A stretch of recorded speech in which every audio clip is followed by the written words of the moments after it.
Oi, gente. Boa tarde. Vamos de leitura? Vamos fazer a leitura do nosso último capítulo? Nosso último capítulo que encerra esse ciclo. O ciclo da leitura do livro Ocupado Demais para Orar. Nós vamos encerrar hoje. Fizemos ontem a leitura do capítulo 14 e hoje finalizando com o capítulo 15. Vivendo na presença de Deus. Boa tarde, Bia. Deixa eu mandar aqui que estou ao vivo para mais algumas pessoas, porque ontem entraram poucas pessoas e depois eu fiquei em dúvida. Algumas até me perguntaram se eu não fiz a leitura. Eu fiz, mas não aparecia para vocês que eu estava online. Você precisa procurar seu carregador, tá sem bateria. Então vamos lá. Hoje é a leitura do capítulo 15, o último capítulo do livro Ocupado Demais para Deixar de Orar. E eu já subi todos os vídeos, está já no meu canal do YouTube. Eu vou encaminhar no grupo de WhatsApp para você que não conseguiu assistir todos. Que não conseguiu assistir todos, para que você possa assistir depois. Você não viu também, Bia? Que interessante. Várias pessoas me falaram que ontem não apareceu que eu estava ao vivo e por isso não assistiram. Ontem foi o capítulo 14. Foi muito bacana. O capítulo 14 fala sobre o que fazer quando eu recebo as orientações. Então, depois você assiste. Eu vou colocar lá no grupo de WhatsApp para você assistir esse capítulo. E hoje nós estamos no capítulo 15. Oi, Raquel, sua linda. Boa tarde. Charlene. Vivendo na presença de Deus. Qual que é o principal objetivo de você orar? Para que você ora? É para você alinhar o que você está pedindo e apresentar para Deus de forma aceitável. De forma que Ele possa captar, entender e contribuir para o que você está pedindo seja realidade. Tem que procurar, filha. Agora eu não vou conseguir te ajudar. Não é simplesmente se tornar consciente das respostas e da orientação de Deus. Ou você espera eu terminar, ou você pede ajuda para outra pessoa. Eu agora não posso parar para ir procurar para você. Pede ajuda para outra pessoa. Agora eu estou ocupada. Perdão, gente. Levemente aqui dando atenção para um ser humano lindo da minha vida. Deus nos ensina a orar sem cessar para que possa enviar uma orientação revisada sempre que necessário. Então, você está orando e está orando sem cessar, o que Deus faz com o seu pedido? Ele revisa e te devolve. Ok, atendido, ou espere um pouco, ou esse não é bom para você, filho. O objetivo da oração é mais profundo. A oração é o meio de nos manter em constante comunhão. Comunhão com quem? Com Deus Pai e com Deus Filho, através do Espírito Santo. É a forma de viver intensamente o relacionamento que João descreveu na Bíblia, em João 15, que fala assim, olha, eu sou a videira, vocês são os ramos. Quem permanece em mim e eu nele, dá muito fruto, porque sem mim nada podeis fazer. Se alguém não permanecer em mim, essa pessoa vai ser lançada fora, à semelhança de um ramo, e secará. E o apanham e lançam no fogo e o queimam, porque não serve mais para nada. Se permanecer em mim e as minhas palavras estiverem em vocês, o que pedires ao Pai será feito. Nisto é glorificado meu Pai, em que deis muito fruto, e assim vos tornareis os meus discípulos. Então, olha só, eu adoro estudar e analisar a língua portuguesa. Aqui tem vários advérbios condicionais. Se permanecerdes é o primeiro. Se você estiver em mim, quer dizer, você pode, mas se estiver em mim. Outro que eu gosto bastante nisto é glorificado meu Pai, em que deis muito fruto. Se eu der muito fruto, isso está apontando para a glória de Deus e, consequentemente, isso me permite ser discípulo. Gente, esse verso é muito lindo, tem muitos códigos aqui. Então, uma das formas de você se tornar um discípulo de Jesus é você dar fruto. Qual tipo de fruto que você tem que dar? Não sei. Depende de qual tipo de árvore você é. Qual é o seu tipo de árvore? É de ensino? Dê fruto de ensino. É de aprendizado? Dê fruto de aprendizado. É de trabalho? Ué, também tem árvores que são trabalhadoras. Dê fruto de trabalho. É de desfrute? Dê fruto de desfrute. Aproveite esse momento para identificar que tipo de árvore você é. E como que eu sei, Anne, que tipo de árvore que eu sou? Se eu ainda não sou frondosa o bastante a ponto de olhar de fora e conseguir identificar qual é o meu tipo de árvore. Quero que você imagine comigo. Se eu não sei, se eu não tenho ainda a árvore, mas eu tenho a semente, dá para eu saber qual é o meu tipo de fruto? Bem provável que não, a menos que você tenha uma árvore grande com aquela semente pequena. Eu consigo olhar a árvore e comparando a semente, eu falo, essa semente é igual a essa, então provavelmente ela vai dar uma árvore desse jeito. Mas se eu não tenho uma referência, eu preciso para aproximação. Eu preciso fazer essa semente ir para o próximo estágio. Indo para o próximo estágio, eu consigo identificar qual é a árvore que vai vir dali. Um livro sobre a oração seria incompleto se não fizesse a referência à presença permanente de Deus com os cristãos. A oração e a presença de Deus são os dois lados da mesma moeda. Quando eu tenho um cristão, eu preciso ter na vida de um cristão a oração incessante, constante, ardente e, consequentemente, eu tenho a presença de Deus. Não dá para ter uma coisa e não ter outra, senão é uma equação que não está bem fundamentada. A oração e a presença de Deus são os dois lados da mesma moeda, não é um ou outro, são os dois lados da mesma, você vê pelo mesmo ângulo. A percepção da presença de Deus vem como resultado de... Abre bem teu ouvido, escuta aqui que eu tenho para te dizer. Ouvir através da oração, investir tempo para falar e ouvir. E aí o paradoxo, quer dizer, aquilo que é contraditório, é que o poder da oração é liberado na vida daqueles que gastam tempo na presença de Deus. Então pensa aqui comigo, peraí. Lembra aquelas perguntas do início do livro? Anne, as minhas respostas não são atendidas. Ou ainda, Anne, eu não ouço Deus falar comigo. Olha aqui, ó, no último capítulo, o autor está te trazendo o código que ele poderia ter te dado desde o início, mas ele fez você caminhar por todos esses dias para chegar até aqui. O poder da oração é liberado na vida de quem... Aqui ele coloca gasta, mas por minha conta e risco eu vou mudar para investe. É liberado na vida de quem investe tempo na presença de Deus. Então, se eu sei que a vida de um cristão, ela tem que andar lado a lado com a oração e lado a lado com a presença de Deus, tá aqui a fórmula mágica para ter as suas orações atendidas. Mas tem cristãos que têm muito conhecimento de Deus, sabem a Bíblia, sabem os versículos, conhecem as histórias, mas raramente, ou ainda quase nunca, experimentam a presença dele diariamente em suas vidas. Eu fui criada em uma comunidade que enfatiza a transcendência de Deus. Pensamos em Deus em termos grandiosos e sublimes, como deveríamos.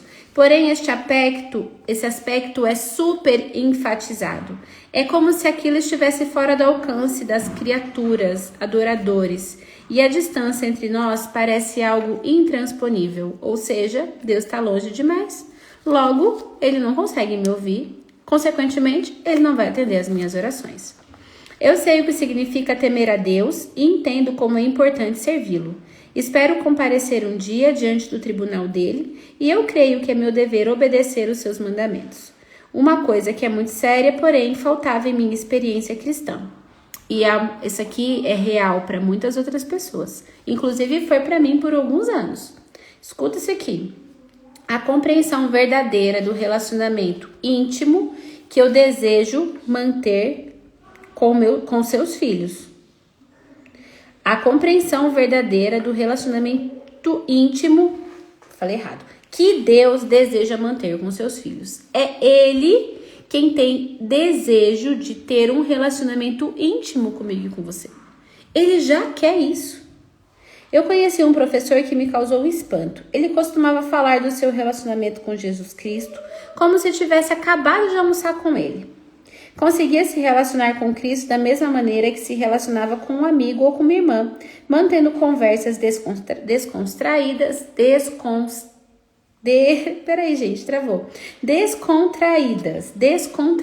com ele. Eu não podia entender esse tipo de relacionamento com um Deus que é imortal, invisível, que é toda sabedoria, que é luz, inacessível, está no terceiro céu.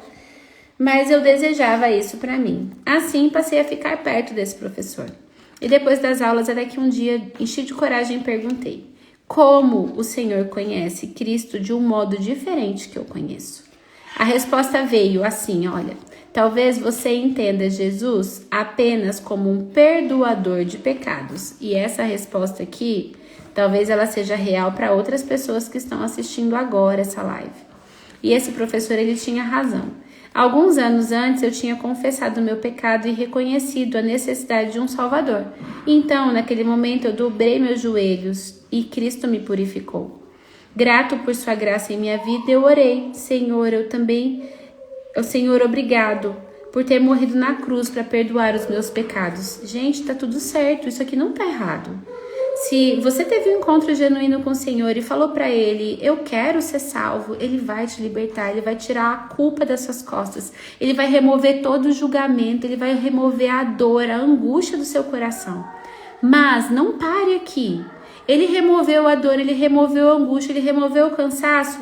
O próximo passo, ele não compreendia a dimensão do relacionamento com Ele, como lemos em João 15:15. Aí aqui é o pulo do gato, como diria meu professor de anatomia. Já não vos chamo servos, porque o servo não sabe o que o seu senhor faz. Mas hoje eu vos chamo de amigos, porque tudo quanto ouvi do meu Pai, vós também tenho dado a conhecer. Então a maneira que eu conheci o meu Pai, hoje você também tem autorização de conhecer. Se Jesus fosse explicar pessoalmente esse versículo, ele diria assim, eu quero me relacionar com você como perdoador e Senhor, sim. É preciso. Filho, entre debaixo das minhas asas. Eu preciso fazer isso por você. Mas eu desejo também ser seu amigo. Quero que as nossas conversas tragam conforto para você. Gostaria que os nossos diálogos fossem de troca mútua. Lembra? Você precisa me escutar de vez em quando, não é só falar. Eu gostaria que você pensasse em mim um pouco durante o dia. Eu quero que saiba que você não está sozinho, que sinta que para onde quer que eu vá e o que quer que faça, tem um companheiro bem aí ao seu lado. Eu quero que você descubra a minha presença na sua vida diária. Então, se essa é uma verdade para você, você está no caminho certo.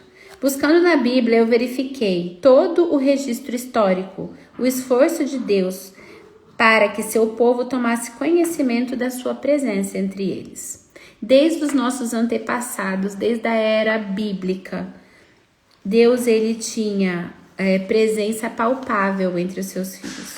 Depois que ele tirou os israelitas do Egito e os levou ao deserto, Deus sabia que eles se sentiriam amedrontados e sozinhos. Responsáveis por crianças, pelo gado, eles acampavam em locais que tinham animais selvagens, que tinha pouco alimento e era praticamente sem água. Não tinha exército, não tinha muralhas para protegê-los dos ataques dos inimigos. Nem ao menos eles sabiam qual que era o caminho para ir até a terra prometida. Nas suas mentes, eles sabiam sim que eles eram o povo escolhido. Eles sabiam que Deus tinha prometido protegê-los, mas era difícil sentir a sua presença. Por que mesmo eles sabendo e tendo essa consciência, era difícil sentir a presença de Deus? Deus os convenceu de que estava ao lado deles, por onde quer que eles andassem. Deu sinal visível da sua presença. Você lembra que ele colocou uma nuvem e colocou uma muralha de fogo para guiar o povo, para aquecer, para proteger?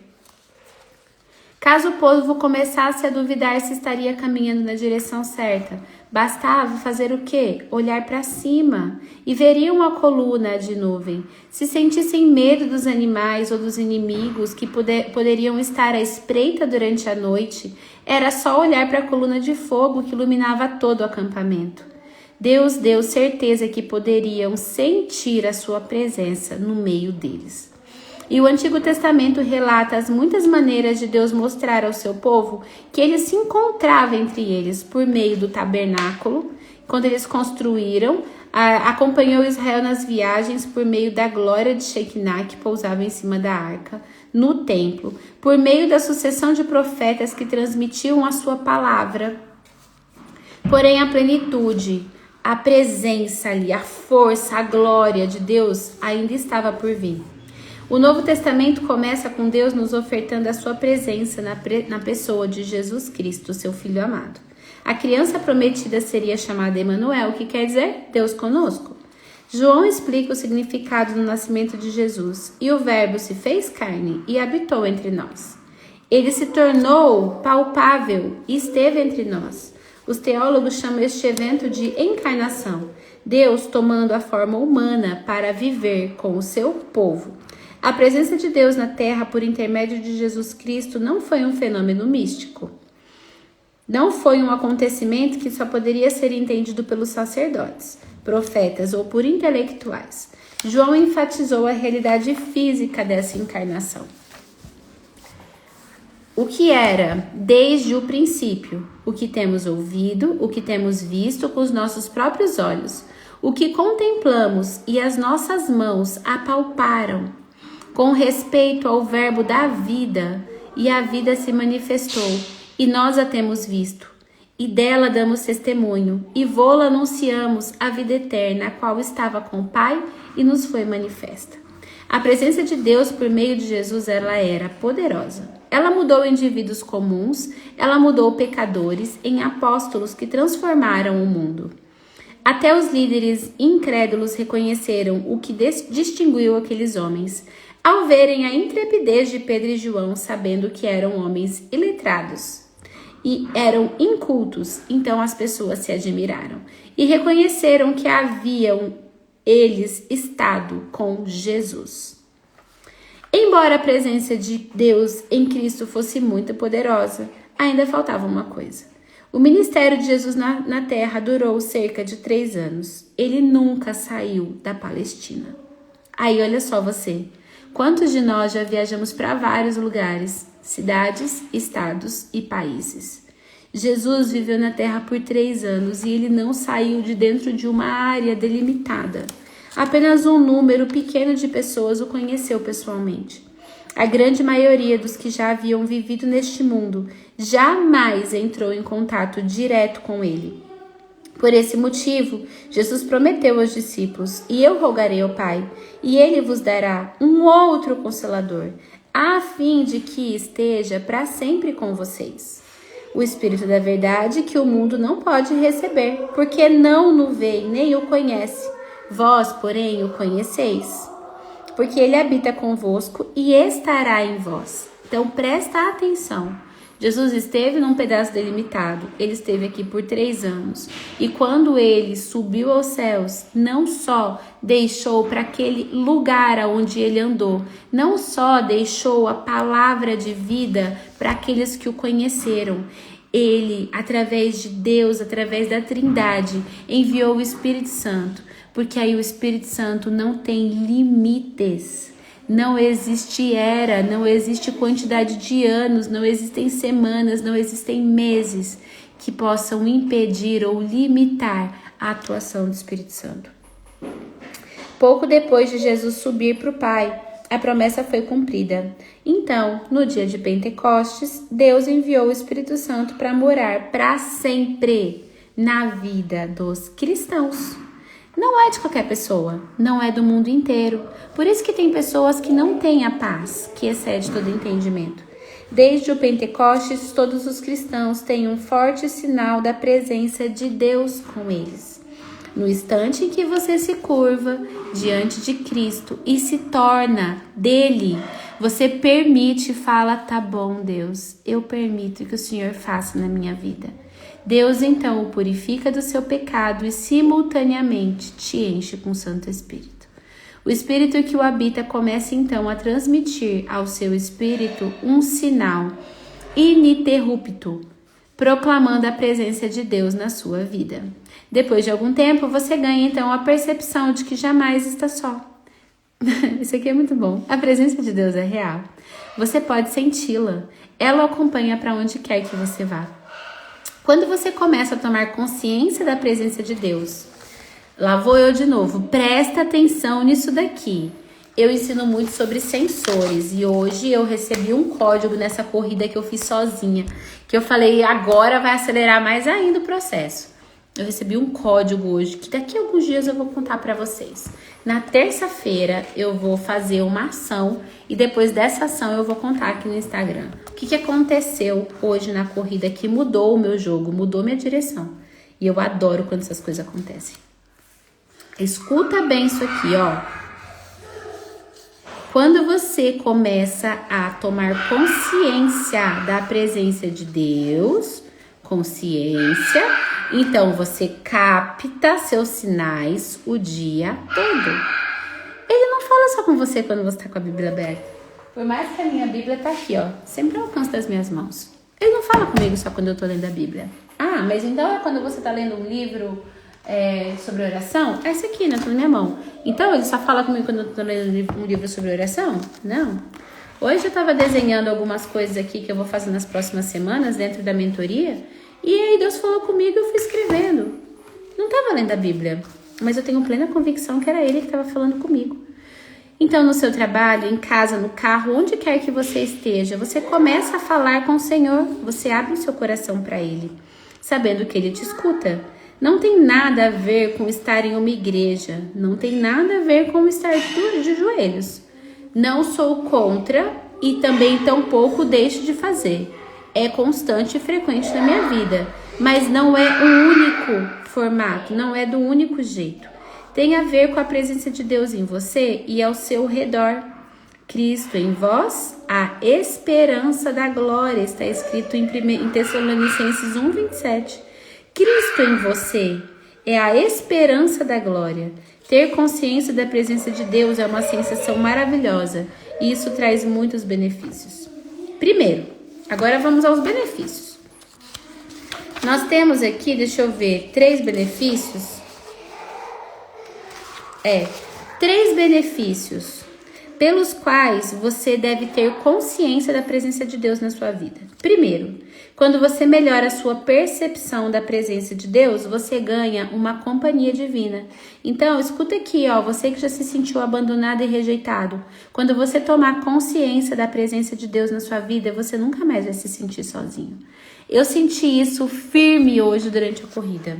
A primeira palavra que veio no meu coração foi, vai embora. Você vai passar vergonha.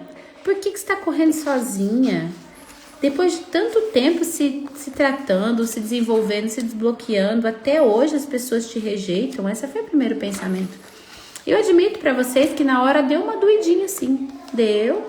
Não tive vontade de chorar hoje não, mas doeu. E aí eu fiquei assim, eu falei, caraca, por que eu tô pensando isso? Eu me fiz essa pergunta. Por que eu tô pensando isso? Aí a outra coisa foi uma frase que eu repito pra mim com frequência, o tempo todo. Eu me perguntei assim, o que tá acontecendo aqui? O que é isso aqui que tá acontecendo? E aí eu percebi, é um padrão. Eu falei, se é um padrão eu quero resolver. E ali naquele momento eu tive a direção, vai, corre, dá seu melhor e no final você ainda vai falar sobre isso. Eu não tô mais sozinha, você não tá mais sozinho, por isso que eu uso muito o termo caverna nunca mais.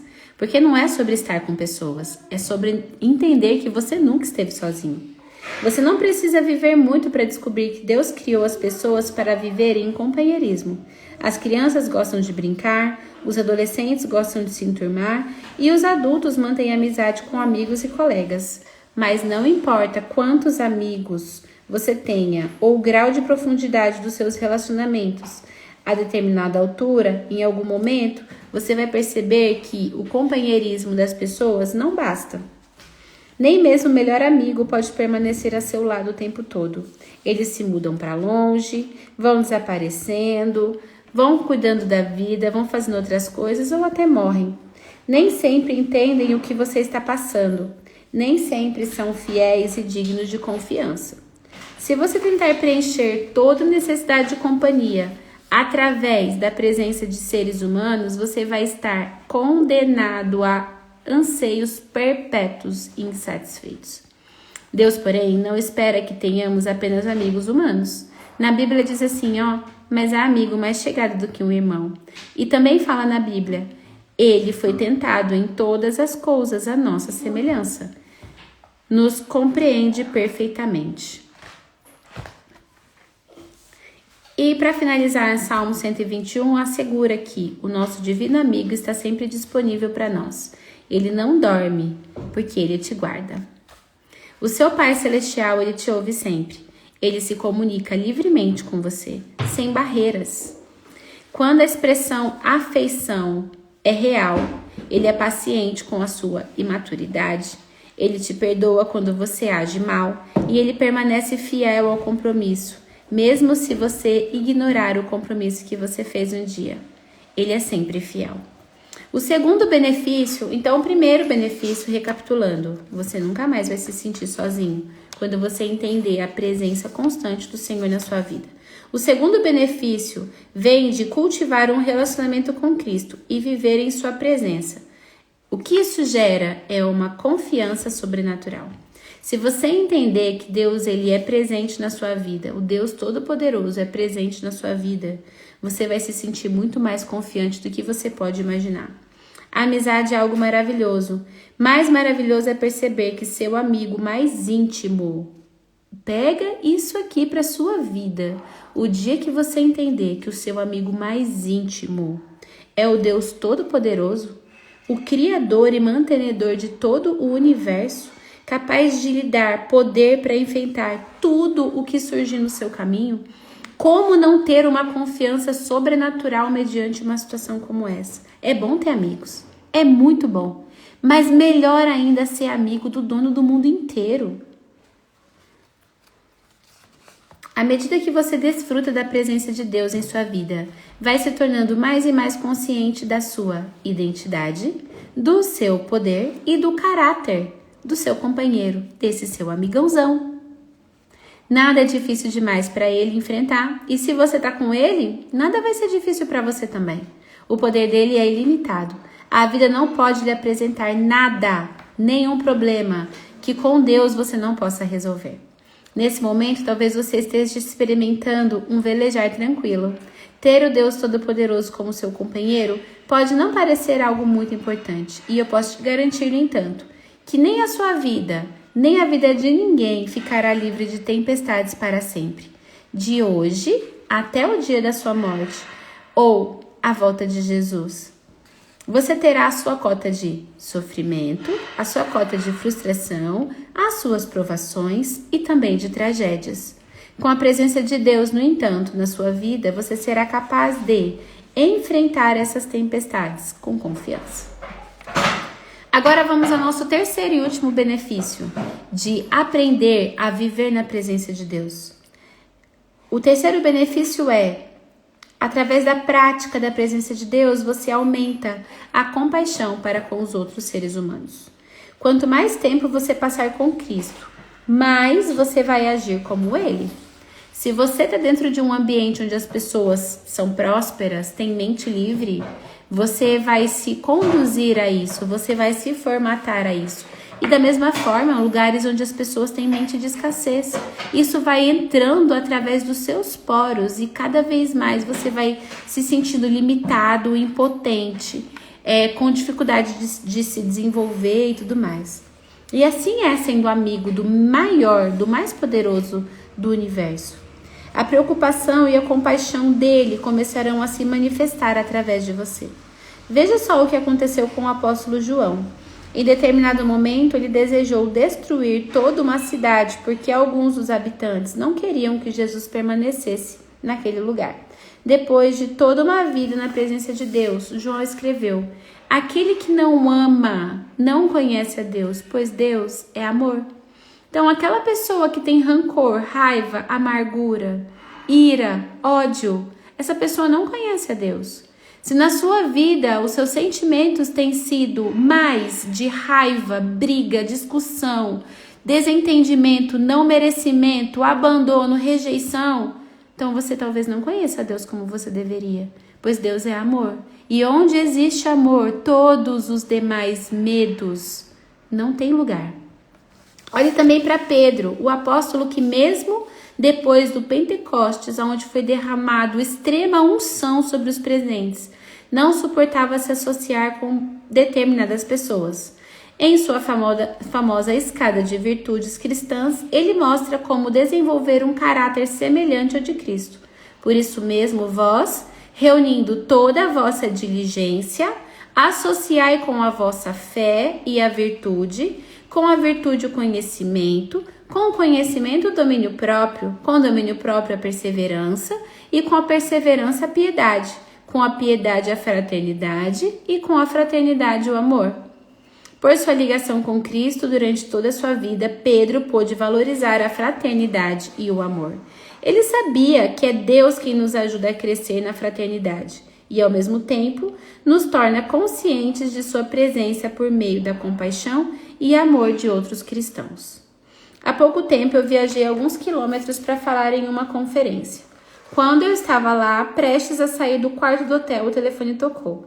Era um irmão cristão da minha cidade. Ele tinha me localizado apenas para dizer: eu só quero lembrá-lo que, seja lá o que você for fazer hoje, Deus está com você e eu também. Eu estou sustentando você em oração. Esta é uma maneira de Cristo edificar o seu reino, derramando de sua compaixão nos corações de seus seguidores, que então ministram uns aos outros e ao mundo. No Antigo Testamento, Deus se encontrava presente no templo.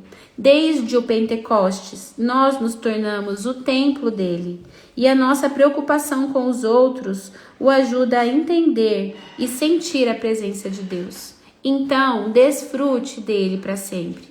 O que nos remete a outra vez a oração do Pai Nosso. Venha o teu reino. Faça-se então a tua vontade, assim na terra como no céu. Qual será então, gente, que é a vontade de Deus? Se você quer aprender a viver na presença de Deus, e eu já te falei no início da live que eu tô ocupada, pede ajuda para outra pessoa. Tem outra pessoa aqui em casa, Edilson? Você já pediu ajuda para ela? Já pedi e ela falou que ela não sabe. Então fala para ela, me ajuda a encontrar, porque minha mãe não pode agora. E ela vai te ajudar a procurar. Que é impossível de achar. Eu não tô conseguindo. Eu estou agora ocupada, finalizando a leitura. Então, quando você melhora a sua percepção da presença de Deus, você tem 3 benefícios. Uma companhia constante, divina na sua vida. Uma confiança sobrenatural. E, por fim, aumenta a sua compaixão com as pessoas. E para que tudo isso? Para que a gente possa crer em seu poder e no seu amor. Para que a gente se achegue a Ele com sinceridade e com fé. Para que a gente remova as barreiras que existem entre nós. Em nós, Deus, em nós, pessoas. Para que, inclusive, a gente possa diminuir a preocupação e a ocupação excessiva. Lembra? Trabalhar demais não é o propósito de Deus na vida dos seus filhos. Que ouçamos a sua voz mansa e suave e que sejamos obedientes a ela. Que nós vivamos em sua presença e desfrutemos dele para sempre. A oração é o meio de transformar esgotadas exposições teológicas em realidades pessoais, em realidades vivas e calorosas. Minha vida com Deus é uma aventura constante e tudo se inicia com a oração. A oração assídua, bem cedo pela manhã, a sós com Ele. Oração que ouve e também comunica. Então, quando você ora, você espera Ele responder. Você também pode desfrutar de Deus, pois foi para isso que Ele criou você. Regozijai-vos sempre, orai sem cessar. Em tudo dai graças, porque esta é a vontade de Deus em Cristo Jesus para vocês. Você sentirá a companhia, a capacitação e a compaixão dele. Ele convida você e Ele convida a mim a uma vida mais abundante. Você não está ocupado demais para dizer sim. Você não está ocupado demais para dizer sim. Então, que esse dia ele seja um marco aonde você anota isso aqui, faz nota disso, coloca em um lugar que você possa se lembrar. Ao decidir se relacionar com Deus, você vai se sentir sempre com companhia, capacitado e com compaixão pelas pessoas. Que esse dia seja um dia maravilhoso. Eu amei ler esse livro com vocês. Obrigada pela presença de cada um aqui. Amanhã nós iniciaremos a leitura do próximo livro. Vai ser no mesmo horário. E se você que está aqui ainda não está no grupo de WhatsApp da leitura, entra, me chama no direct ou vai no link que está na bio que você consegue entrar direto. E nessa sexta-feira nós vamos nos encontrar. Se você está por Alphaville ou consegue vir, vai ter um café de network aqui nessa sexta. E para mim é um prazer abrir a minha casa para te receber, para compartilhar de tudo que o Senhor tem ensinado na minha vida, tem se tornado real cada dia mais, palpável, acessível. E eu tenho certeza que isso é para você também.